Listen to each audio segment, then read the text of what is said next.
got the interior pretty much all done.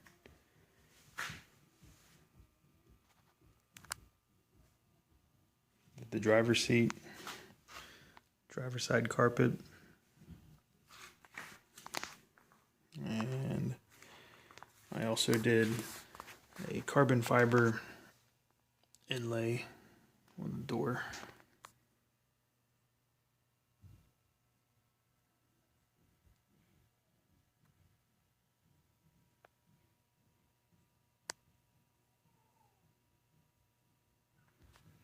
And I did one, there's one on the other side.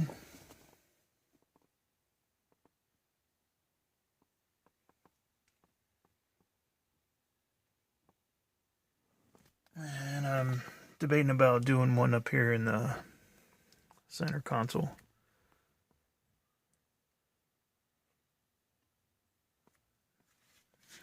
Because it's not real carbon, it's not real carbon fiber, it's the, it's like the sticker, the vinyl, but it's the 4D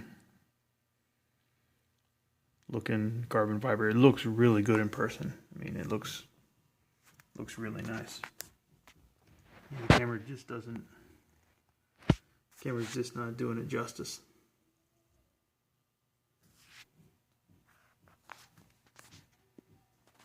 But just looking at it, it looks like carbon fiber.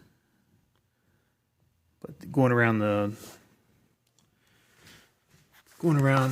all this stuff here, especially up there with all the gauges and stuff, and I might just do something. I might do something else with that.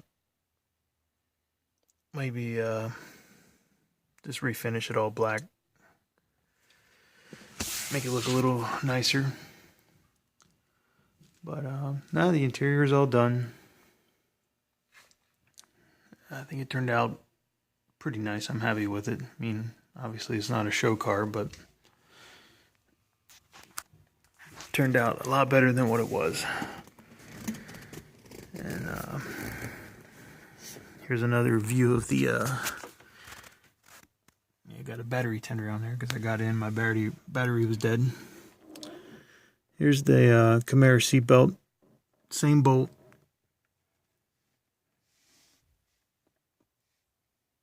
There you go. Sitting in the same spot. You just can't put the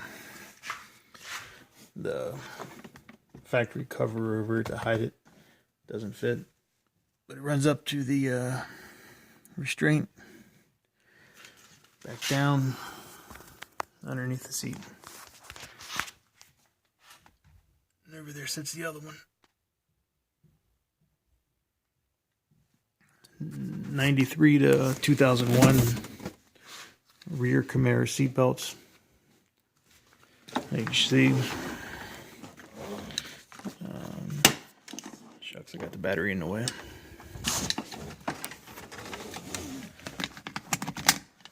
There you go.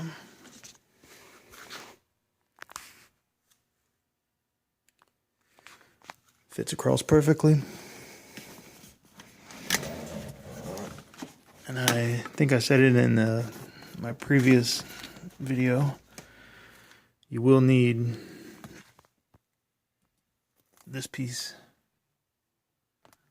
from the Camaro. The female adapter, or the plug, or whatever you want to call that. The receiver. You will need that.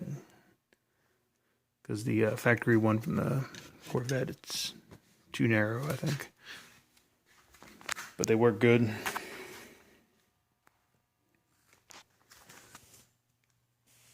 And I'm pretty happy with the duplicolor stuff. Seems to be staying on there pretty good. I've sat in it quite a few times. And haven't really seen anything flaking off yet.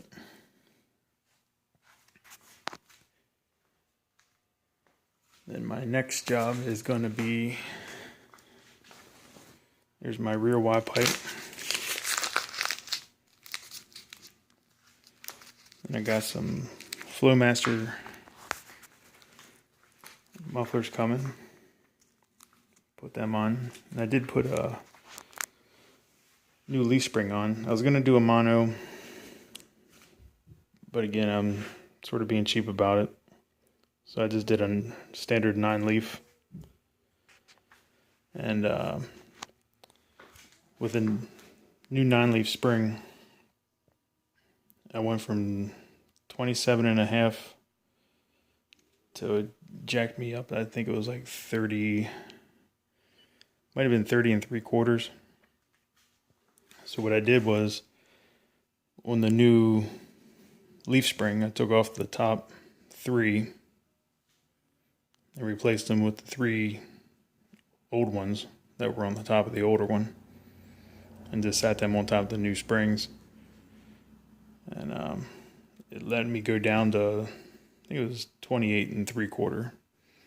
So it's about a little over an inch higher than what it did sit. But all in all, I mean, I can live with that.